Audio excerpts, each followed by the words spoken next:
highest leverage is his ability to attract barrels, probably more than anything else. But I want to circle back to what you said with me and Leila. So I got to somewhere in the neighborhood of between $2 and $3 million a year. I can't remember the exact financials, but between $2 and $3 million a year when Leila and I met. That was about where I had kind of like capped as an entrepreneur. And that was I chased too many rabbits. I was too spread thin and I had 6 different businesses. I had all these different things going on. And then when Leila came into my life, she got me to focus on one opportunity. And then she was able to basically make all these things happen and also at the same time push back and be like, great idea next year.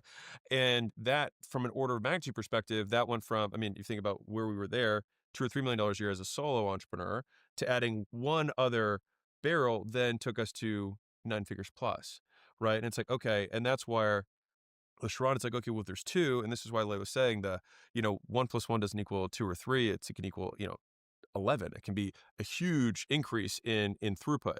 And I think that having, a third barrel makes it, I mean, we're excited about, we've been talking for a year. It's for anybody who's, curious. It's not like, hey, Sharon's coming in because we're just going to like keep doing what we're doing. We have very big plans that we've been honestly laying since we started talking a year ago that have been in the works that you guys will find out about. I think that's fundamentally what we solve for is like with the highest leverage thing is just like not having to live Sharon's life in order to do that. We can just bring Sharon in and then get the aggregate benefit of all of my life and my experience, your life and your experiences, and then yours together. And that's where the skills stack and compound. So there's this framework that I like sharing a lot, which is like, if you think about, or I believe that the potential of a business is based on the aggregate skill set of the people contained within it. And if you are the person who has done every job in the business, then it means that literally only one brain is the max capacity of the business. And so if you were to imagine this as like a little triangle, it's like all of a sudden, if you just add a second brain, how much higher the peak gets just from adding two kind of rate limiters or capacitors in the business. And when you add a third, the peak goes way higher in terms of the capacity for the business. That's where this gets really exciting. And there's a third kind of alpha for everyone, which is what are the opportunities that get unlocked that none of us could pursue on our own, but that we could only do an aggregator together.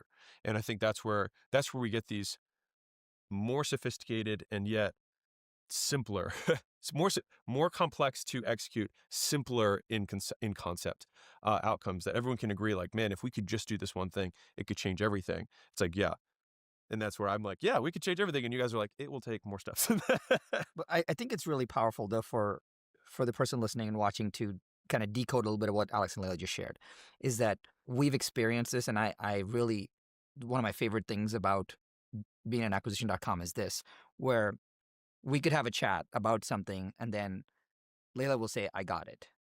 And then that's it. You don't have to worry because Leila got it, right? Or we'll be talking about something and say, I got it. The conversation is over. And the more people that can say, I got it, is insanely powerful for an organization. Do I say I got it? You say I got it very often, and I really appreciate that. Alex never got it. We sometimes have to text you under the table. This is your time to say I got it right now. No, but and I actually think you made a video about this. You said, how do you get scale? You get scale when you ensure that the leverage that is transferred gets transferred without a change in the performance in some way, right? Which is insane. And so probably my favorite 3 words that someone can ever tell me is I got it, because I know that, and if they actually got it, it's super, super powerful. And when you have someone like that in your organization, I would support them, get out of their way, reduce friction, get them support, make sure whatever they want